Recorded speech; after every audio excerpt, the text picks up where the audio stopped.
The Madlanga Commission was thrown into a tense moment after an audio recording featuring the words "Don't testify" was played during the hearing. The recording immediately captured the attention of everyone in the room, raising fresh questions and sparking intense discussion about its significance. Was this a major breakthrough, or will there be another explanation? Stay with me as we unpack everything together. If you enjoy detailed courtroom updates and breaking news, hit the like button, share your thoughts in the comments, and don't forget to subscribe for more updates. Every important moment from the hearing. The mainstream media may only show you selected clips, but here you'll get the full breakdown. So grab a cup of coffee, take a seat, and let's go through. And paragraph 5 in the 45, the last sentence starting if she. Thank you. If she disagreed with the contents of my email, she would surely have responded either directly to the email or via WhatsApp.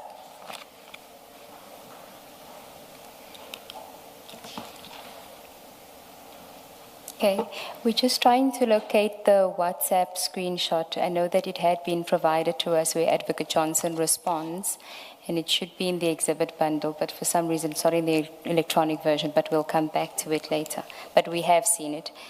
Can we then go to the next topic, subtopic, explanation of the names of suspects in the Section 2813 authorization? Paragraph 46.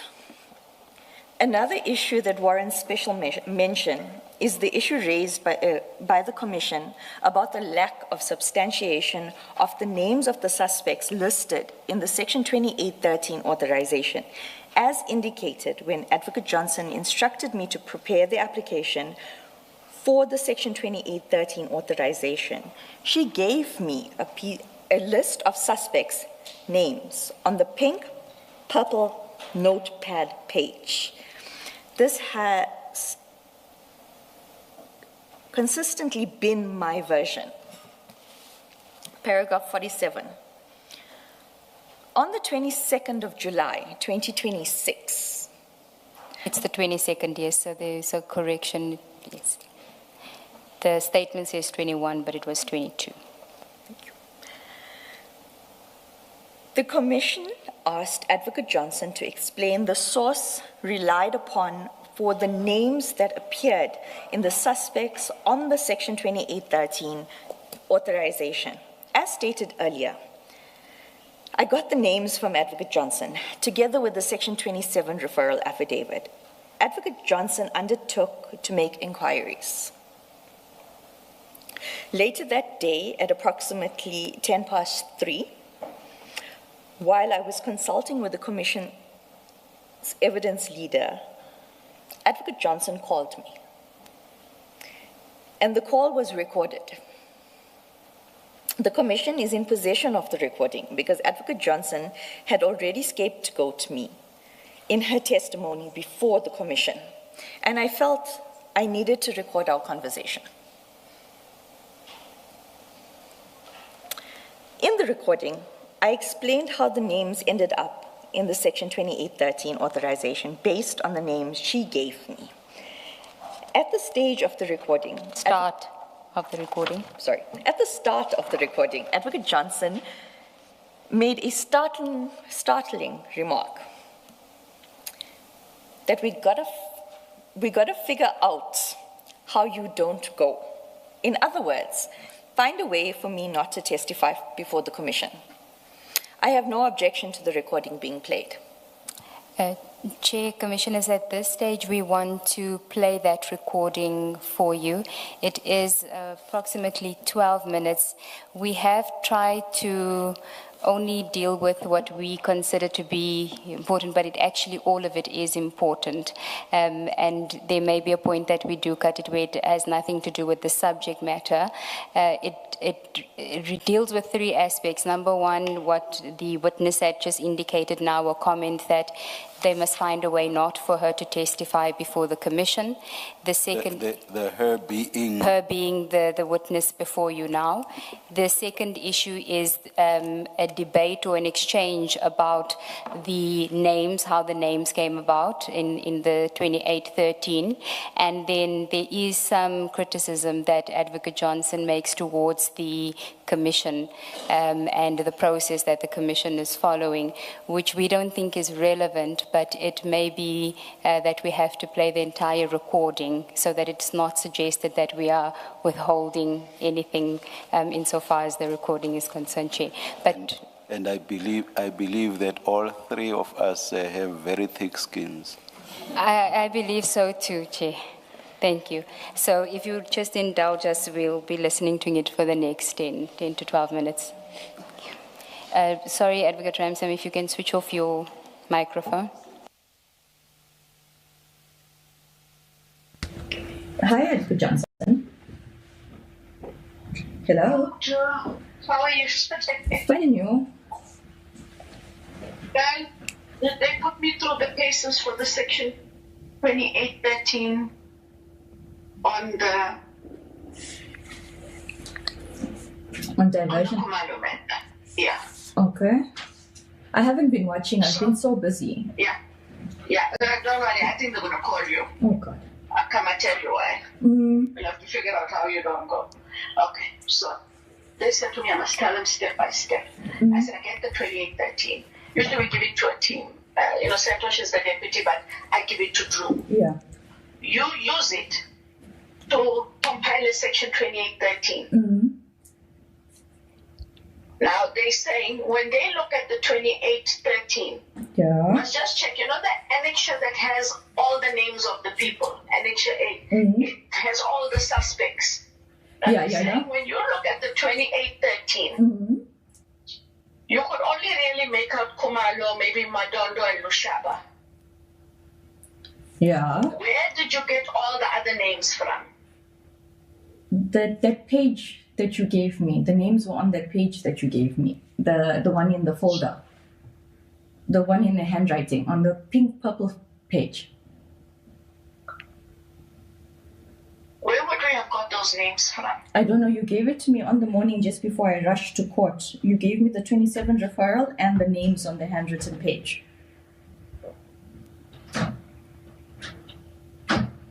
Because they are asking me where you got the names from, and I'm saying, I'm not sure. Because I remember to share for me. I can't remember either.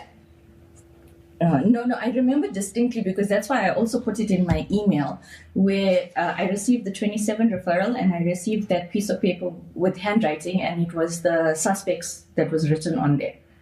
And you explained to me that the suspects was after Dylan had consulted with Fadil. That's how the list came about. So Dylan would have consulted Fadil before you did the 20. Before I did the 28, yeah, before I even received the 27, the list was compiled on that page with the handwriting, and you had indicated that Fadil and Dylan had consulted, and that's where it came from. I'm going to have to speak to Dylan. He can't remember half the things. But it's on my email. Because I say I've now abused my power by authorizing other people's names that are there. I don't know what to say, Mama, because I specifically remember, and it's also on my email, because after you phoned me last night, I went and found that email where I explained what I received from you and what I returned to you. And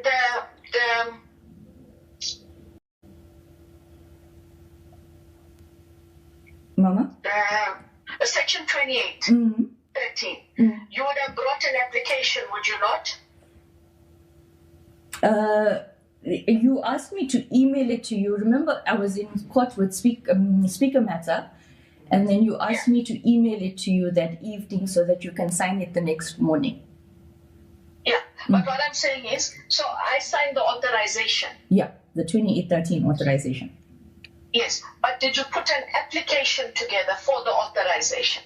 How did we, what I'm trying to get at is, remember for us to authorize Drew, usually we just put a thingy with a short summary of facts. Yeah, but you told me not to do the mandate memo. It was just the. I'm just opening my laptop for you now. 1 second.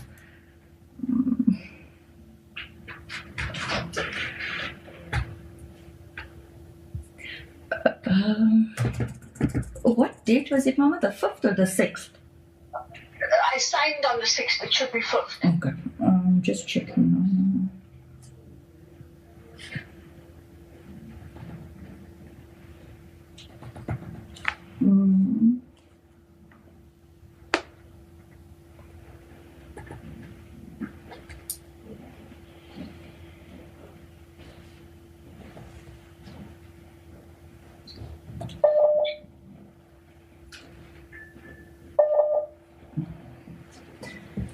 Why can't I find that email?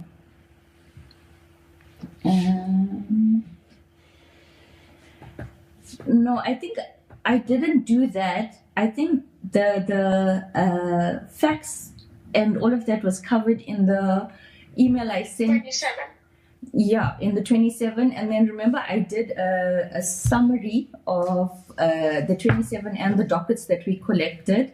And that is when I said to you, I need to consult with Fadil because... Wait, remember, wait. Remember, Drew, the authorization is the 6th of December. Y'all got the dockets on the 9th of December. So you wouldn't have had the dockets. No, I didn't have the dockets. We only received the dockets because on the 6th, you sent the letter to Sentumule. Yes, yeah. That is what I'm saying. So what would you have based, and that's what I'm trying to get to. You based your facts on the section 27. Correct. Did you check to anyone before that, or did you base your facts on anything else for us to have those other names? It was on the page that you gave me. That's why those names are there. And how do we arrive at some of those other offenses like forgery and uttering and... Forgery and uttering, we generally put in our 28. That's how I explained it. But he said, I have abused my power by doing that. No, it's a standard thing because out of fraud, we get forgery and uttering. And that's what I said. When you look at that one paragraph where he says the alleged manipulation of procurement processes, that with the PFMA and fraud, almost invariably, there is forgery and uttering. Yeah.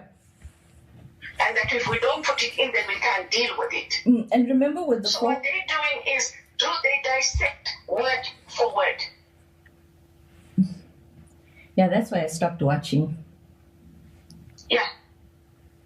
Today I must have been the dumbest lawyer South Africa has seen. Are you done for the day? Yeah, I'm actually feeling sick. I got sick last week, remember? Yeah. And I had a panic attack. So for the first time, I'm taking meds for it. And after a while, I just felt I was zoned. And I realized I wasn't even paying attention. No, but to answer your question, the names that I obtained or placed in the 2813 was the page with your handwriting and the names of the suspects. And then when I asked about it, you said that you, Dylan consulted with Fadil, and that's how the names came up. I must talk to Dylan. If we have to have a quick WhatsApp call later, is it okay with you? No, that's fine. I'm free. Yeah, because, otherwise I'm very confused because they need to know from me tomorrow. Where did I get these names? And I need to understand where did I get those names. Now, it's fine if you say you got it from me, but I don't know where I got it from. What you told me is that Dylan obtained it after consultation with Fadil. That is my understanding of it. Okay. All right. I have to speak to him. I have to speak to him because he must have notes somewhere. If you look at my emails, ask him to check the emails. My laptop was stolen, so my laptop was stolen in January last year, so I've lost lots of my stuff. But ask Dylan to check because he has his emails on his phone. There's an email between him, you, and I about the names as well as about the documents, the ones that were slotted in under Fadil's door. So there was a trailing email between us. He should remember. Okay. I'll talk to him, and then if you don't mind, we'll chat a bit later on. Or else, I go there. I've already now abused my power by not asking where these names came from. I said to them, you know what, maybe I had a discussion with you. I just can't remember right now. And which would then be true. Drew, we had a discussion. Yeah. If you say that there was this paper. But where did this paper come from? Where would those names have come from? That was what our conversation was. It came from consultation with Dylan and Fadil, and then you had written it down. Yeah. Okay. All right. I'm going to talk to him, then you and I will chat. But thank you. And sorry, but they asked me for the name of every person who's dealt with the matter. No, it's fine. I don't even know what's happening. I'll be very honest with you. I stopped watching because we are so busy with preparation for blue lights that I just don't have the time to listen. And don't watch because it will really, if they call you, you leave the country. Okay. Oh God. Okay. It's not what you know. Okay. No. Today I didn't know section 28. I didn't know section 27. I know nothing. I'm as dumb as two bricks. I'm sorry. Yeah. But it's okay because, you know what? Whether we like it or not, they're going to make our names shit anyway because you can just see. Especially when, remember he's a judge. For him to make a comment, oh, well, this is basic law 101. I'm surprised you don't know it with your 30 years experience. Oh, I don't even know what to say to that. Exactly. And he's doing it, and he makes faces. They laugh with each other while you're still answering. It's so unprofessional. Yeah, no, I don't want to go there. Yeah. Well, we'll see what we're all going to do, but it's just going to be a shit show. But I'm going to talk to Dylan quickly. Okay, but ask him to check my emails from, it must have been around the 11th, 12th or 13th of December because I went on leave on the 14th of December. So it would have been the 11th, the 12th or the 13th of December. But he would have had to speak to Fadil after Fadil gave us the 27th, remember? Yeah. No, his indication is that he had spoken to him in December, so it was late November. Yeah, late November. Yeah. Yeah, because Fadil's 27 is dated 21 November. So he would have had to speak to him between 21 November and the 5th of December, because on the 6th we signed the authorization with these extra names. Yeah. Yeah. Okay. All right, I'm going to talk to him. Okay, Mama. All right, thanks, No Drew. problem. Okay. Bye. All right, bye. Thank you, Chair, Commissioners. Ms. Ramsamy, you refer to Advocate Johnson as Mama. Why is that? You can switch on your mic. When I started with ID, before it became IDAC, Advocate Johnson was the head of office. And we had a choice between calling her ID or Mama J. And I respectfully call her that because she's not a bad person. She's not. When I got sick, she was there. She was she's kind. It's just the work ethic that I have a problem with. And so I respectfully call her Mama. Okay. So I just cut the J part out. Okay, this was the recording on the 22nd of July where you telling her how those names came about. Correct. And you are referencing emails that were sent in December 2024 where Mr. Perumal indicated that he had consulted with Mr. Adams. Correct. And those emails you have provided to us, we'll get to that. But if I understand it, the emails you are referring to in that recording are emails that were sent after in response to your docket report. Correct. Okay, which comes after the dockets were collected and after the 2813 is authorized. Correct. Okay, so we should then go back into your statement to deal with the 2813 investigation, which is on page 21 at paragraph 49. Mr. Rapesu? No, page 21, paragraph 49. 49. 2813 investigation.